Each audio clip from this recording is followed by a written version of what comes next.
video, magluluto tayo ng gulay na may manok. Ayan. Painitin na natin yung ating mantika at isunod na natin yung ating ginger. Ayan, medyo pag-brownish natin yung ating ginger at isusunod na natin dyan yung ating garlic. Ayan guys, medyo brown na yung ating ginger. Lutuin natin yung ating garlic. At syempre, sunod na natin yung ating onion. Ayan, ang ating onion.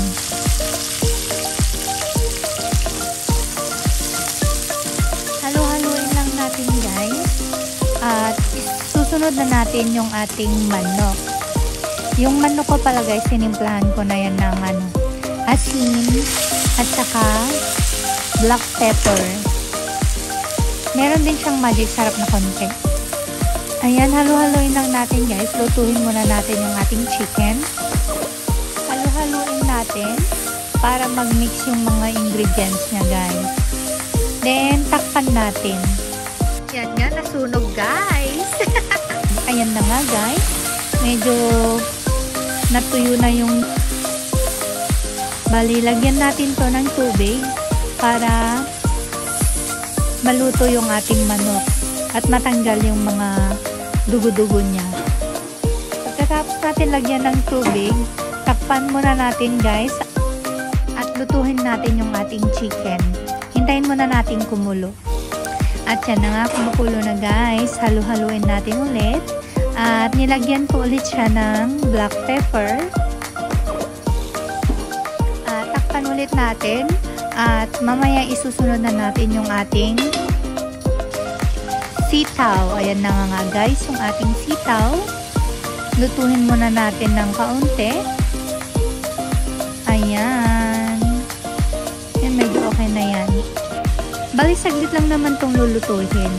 Ay, nilagyan ko din pala siya ng patis at saka magic sarap, asin,